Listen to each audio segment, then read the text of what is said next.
Hi, welcome to Sisterhood Sessions. Join us on the couch every Thursday to talk about love, dating, happiness, and everything in between From a Gen Z and a millennial perspective. We are your intimate sisters, and we're all about entertaining, motivating, and inspiring you. Now let's get into it.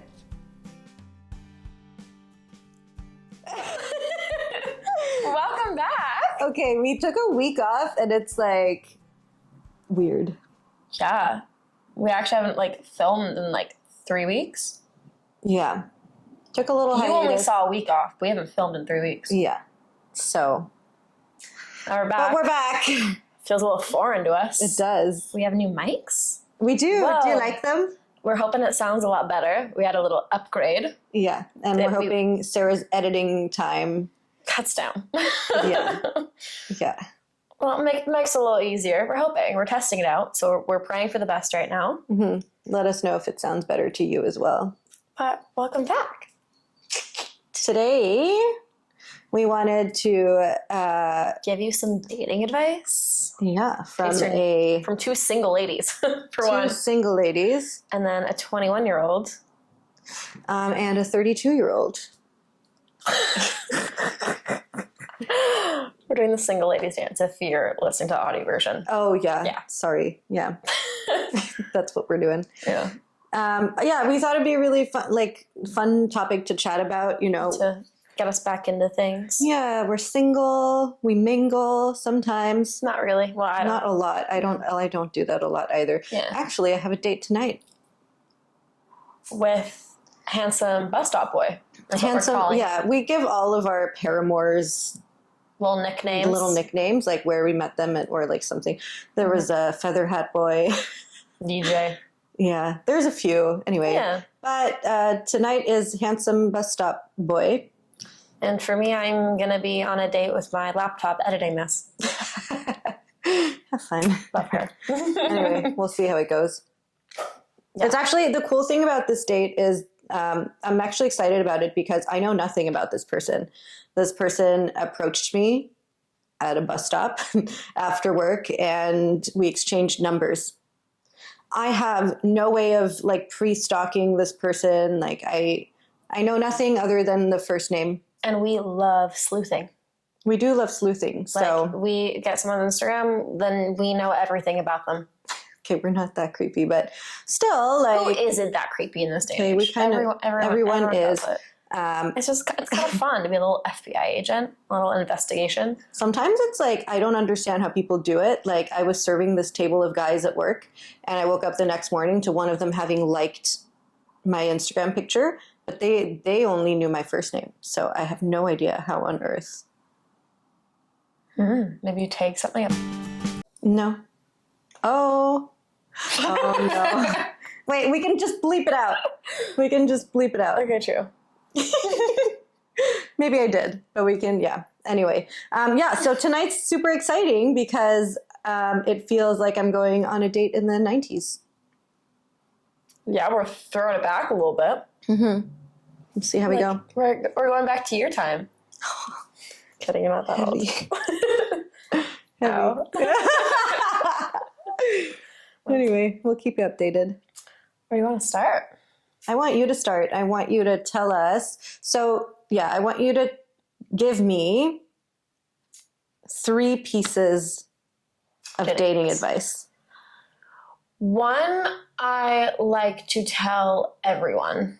As I've heard it with so many people my age. So, probably my biggest piece of dating advice that I have learned is to not look at an ended relationship as a failed relationship. This dude I kind of liked a year ago, he was like, oh, I'm not ready to date again. That was a whole issue in itself. Because he said he doesn't want another failed relationship. And I was like, I hate that outlook. I hate it with a passion. Now it's the thing I say. No relationship is ever failed. You learn something from everyone in your life. You could meet, a stranger in a coffee shop and pick something up from them. Whether it's a cute way they tied their outfit together. I don't know.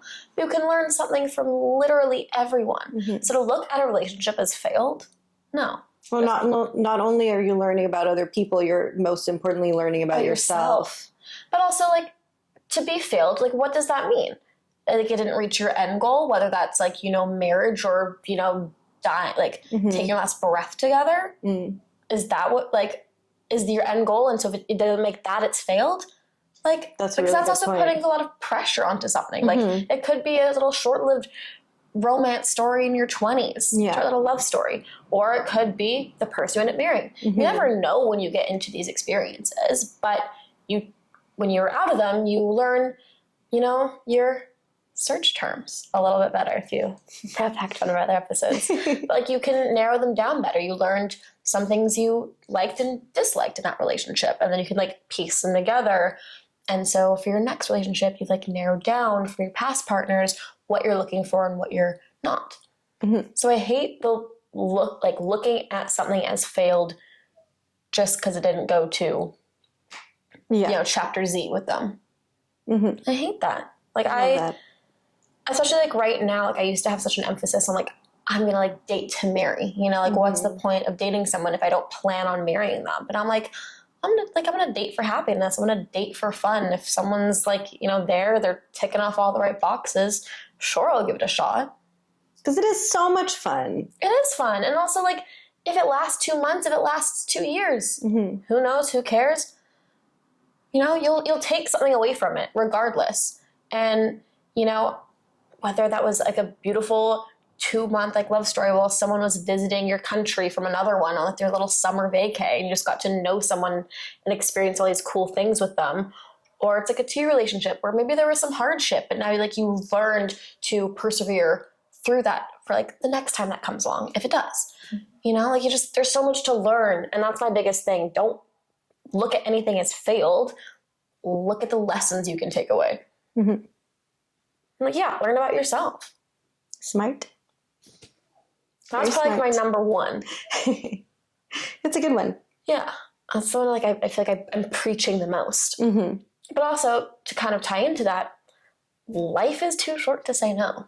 It's probably my second one that I've kind of, this one I've been, like, kind of, like, learning and coming to recently is, you know, you'd always tell me not to SHIT where I eat.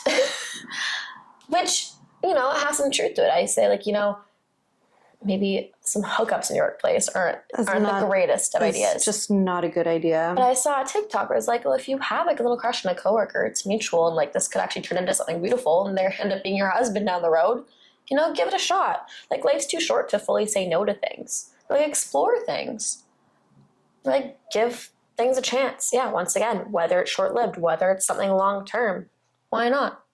Have a little cheeky hookup if both parties are consenting. Why not? Honestly, that's what your 20s are for. Your 20s are for just learning what you're into, having fun, exploring, being adventurous. It's such a fun decade of your life. Just go for it, honestly. And I feel like saying yes to more things is something I want to try and incorporate into my life. And just stop saying no. You turn down opportunities and the chances to meet cooler, significant people. A lot can happen when you say yes to the right things, of course. Be smart, be wise, listen to your gut.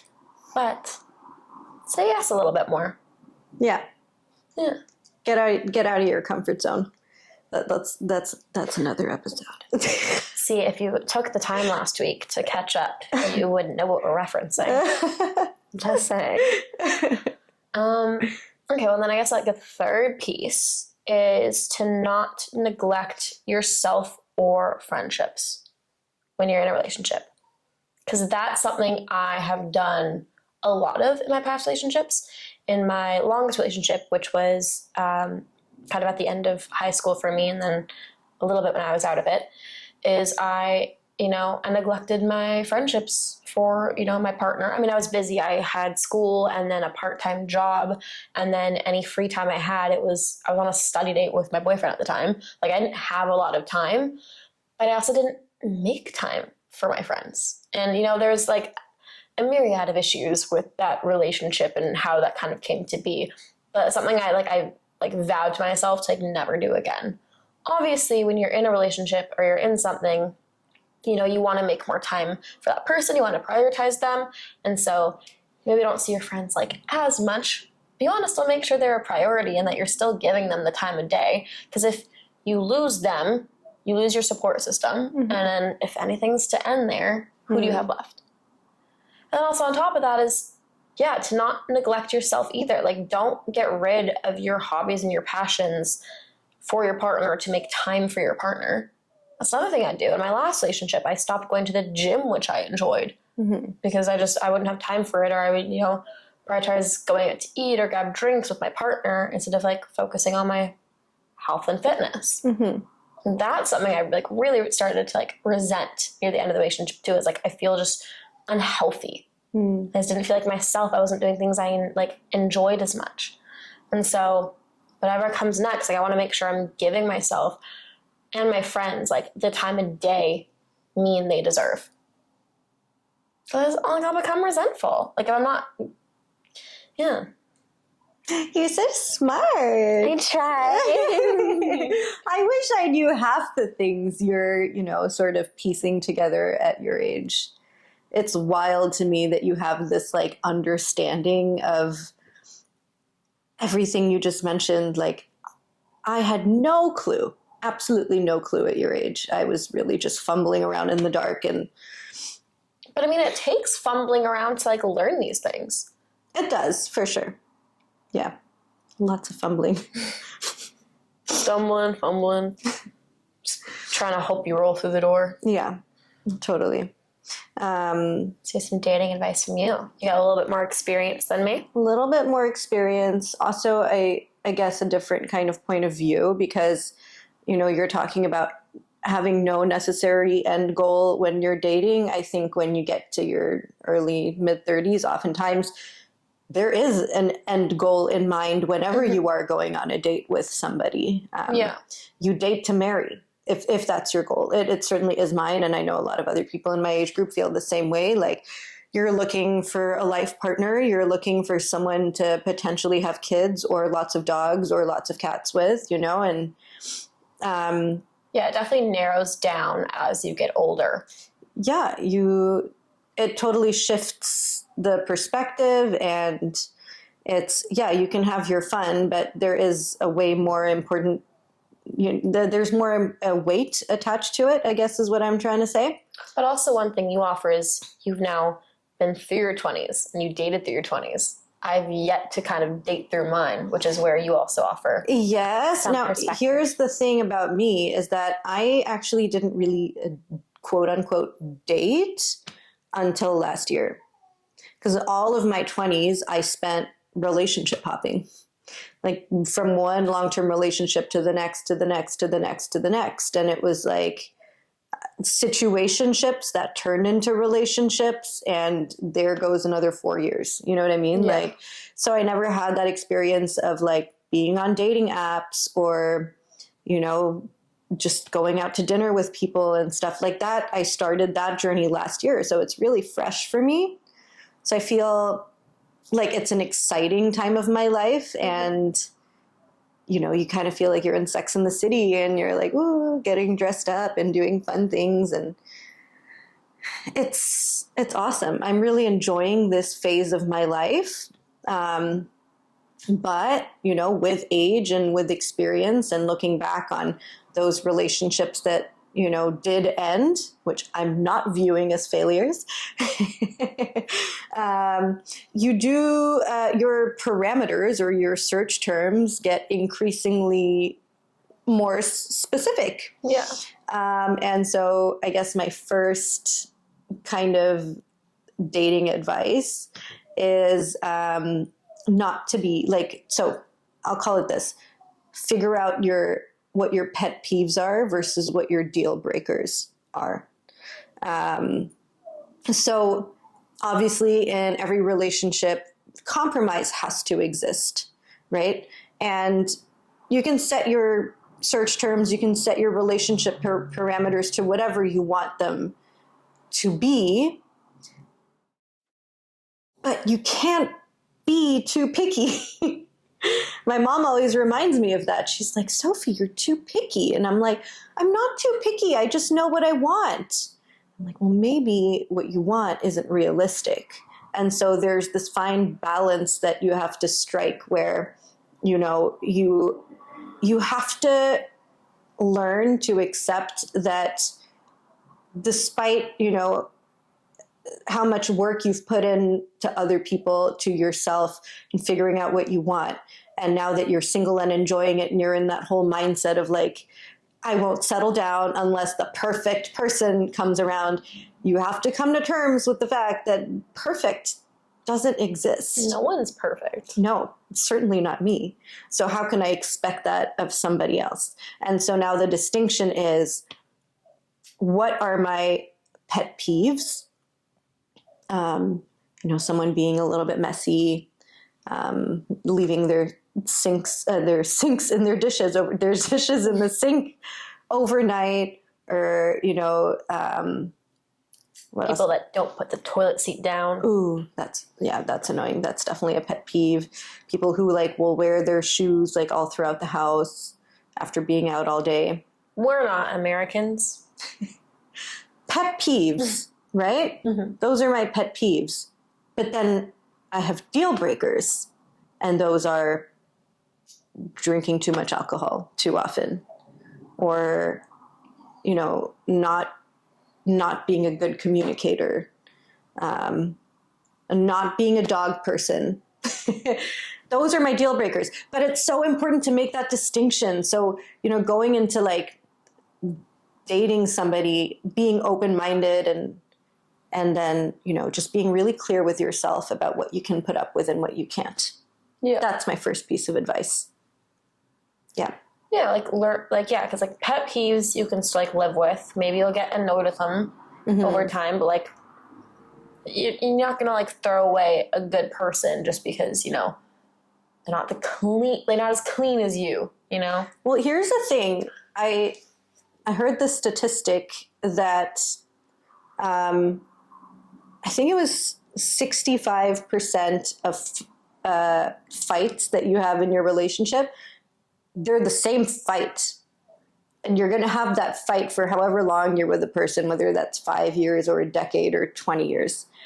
You're going to have the same fight because you can't change people, right? There's some things about people that you will never change.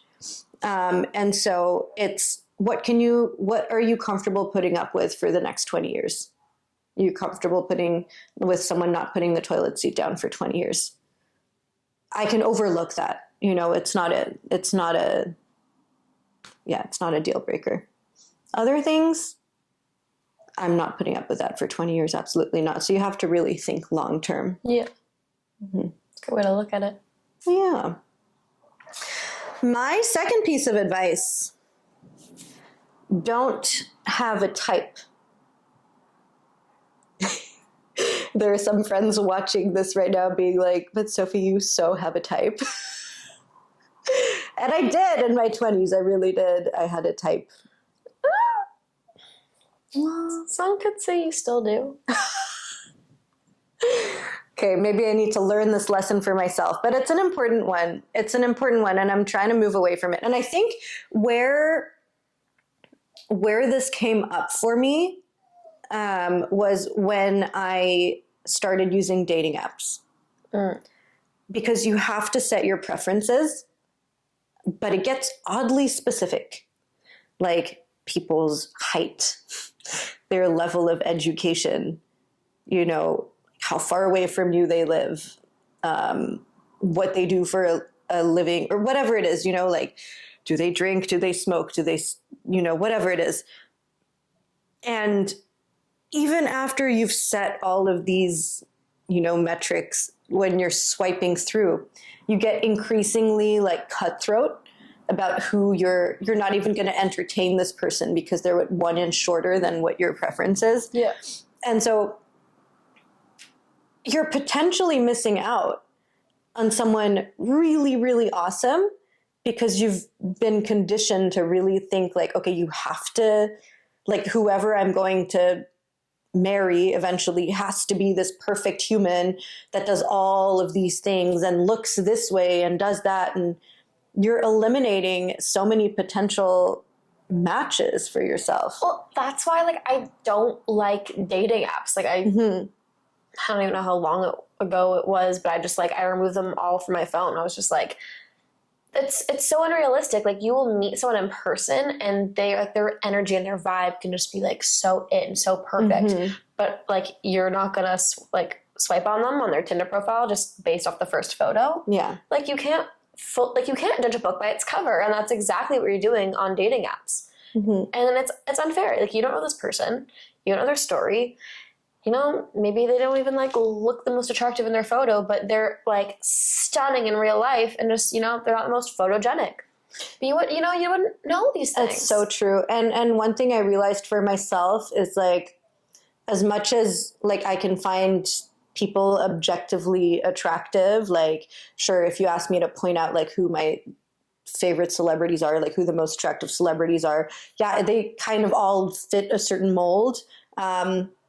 But the reality is, when I'm meeting how attractive someone is. Totally. When I'm meeting someone in person, what I find really sexy is the way they behave. If they're confident, if they're funny, if they're witty, if they're well-mannered. Those things are the things that get me going much more than a pretty face. And you can't see that over a dating profile. You can't. So don't have a type.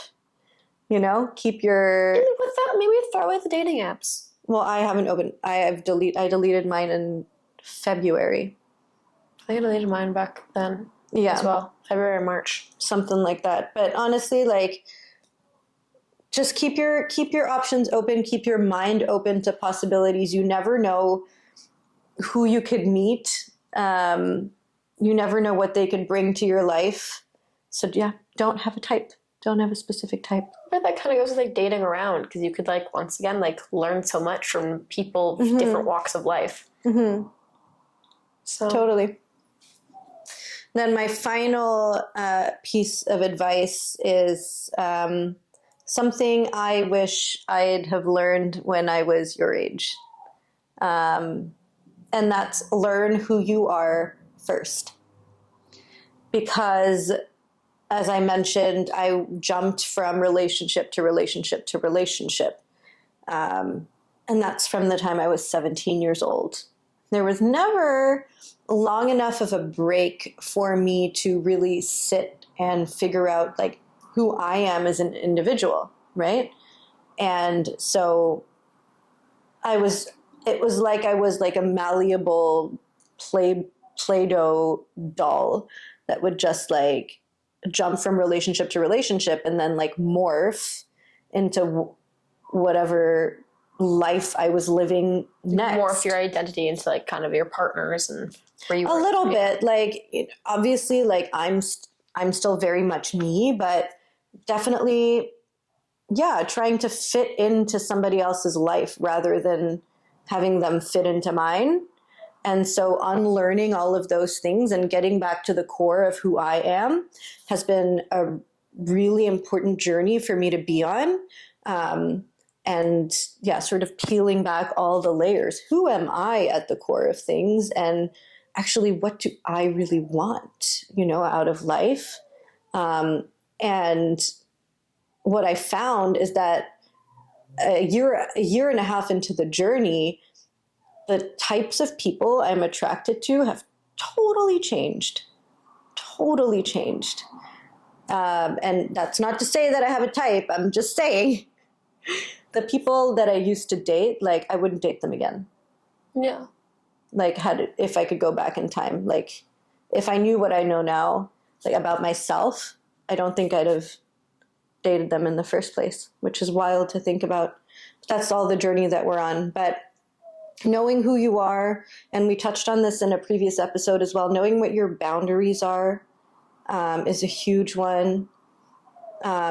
So really getting comfortable with who you are and what you want out of a partner before you really get serious about dating again, that's massive. Mm-hmm. That's invaluable, really. But also part of like, being in your 20s, like exploring these relationships, you can also be like, you'll narrow down and figure out what your boundaries are. So when it comes time to like start looking to settle down. I agree. Like, it is important to date around and do those things, but make sure there's time in between to reset after leaving a relationship. Ooh, that's actually one thing you told me is like, in terms of like dating advice, like when you are actually in the midst of like dating someone, like if we're talking like first date, second date, third date, is to take time and space in between, even just like with any form of communication. So that way, like, your hormones have a chance to like die down and you can actually think of this person logically. You're not just kind of in like the rush and the heat of the moment where you're like, ooh, like I kind of have butterflies. Like our first date went so well. Like I can't wait for the next one. And like you're too antsy about it. And just like you're overlooking all these negative aspects of them. Or not necessarily negative aspects, but like you're wearing rose-tinted glasses. Like give yourself a week so you can they come off and you can like think of things just more logically. Like, okay, like is there anything I disliked? Like what did I like? You know, like do I realistically see this going for a second date? Like you can probably phrase that better. I'm laughing because I think I accidentally ended up in a 5-year relationship because there was no break in between the first date and the end of the 5-year relationship. It just like got out of control because there was, I think if I had gone, cool, it was so nice to meet you, and then taken a week, I don't think I'd have ended up in that relationship. Like, it's wild. Well, I mean, because you were saying you just kind of go from situationships to relationships, and me thinking about that as well is I think that's also just how my relationship started. Like, they just kind of ended up being a part of my, like, close to day-to-day life, and they're just kind of, like, right there, and they're like, well, like, we're both just right here. Like, let's just call it a relationship. And I'll be like, okay. But, like, I don't think I actually had like genuine interest or, you know, intentions to date my previous two partners. It was just, they were there when it was convenient. And like, you know, they had like their personalities were good enough where I was like, sure, like, guess so. Like, guess I'll date you. And it just happens. Yeah. So don't let that happen. You know, take time in between, think logically, narrow down what you're actually like, looking for. So don't just settle or hop into relationships that aren't really serving you. This is a wild episode to record directly before I go on on a date. Like all these things in my mind. But hopefully then you're like well equipped. You're like, I'm enjoying this date. I'm gonna wait a week until I text you again. I'll be so well equipped, incredibly well equipped. Keep it in your mind. The forefront. Anyway, we hope you found this helpful. I also I welcome any advice from anybody who's watching. Like, ooh, yeah. No, hold up. Do any of you guys have any dating advice? Because we, you know, there'll be a little Spotify Q&A for it, or commented if you're on YouTube. But like, that'd be super cool. Yeah, I'd love a little chain of like what your best dating advice is. What did you all learned? I want to know. Share with us. Yeah, help a girl out. Ooh, help girls out. Yeah. Help everyone out. Yeah. Heck, everyone can learn from this. Very true. Everyone. And then, you know, maybe if we get enough, then we'll maybe do a little episode of like dating advice from you guys. Ooh, I love that idea. That could be super fun. You can all contribute. You get a few of you. Okay. All right. Well, looking forward to it. Give us your dating advice. All right. Wish me luck for tonight. Fingers crossed for Sophie. All right. We'll see you next week. Bye. Thanks for joining us today. We really appreciate your input, so feel free to reach out to us with any feedback, comments, or suggestions for future episodes. If you would like to support us, please be sure to leave us a rating and review on your favorite platform and subscribe so you never miss us. See you next week. Toodles.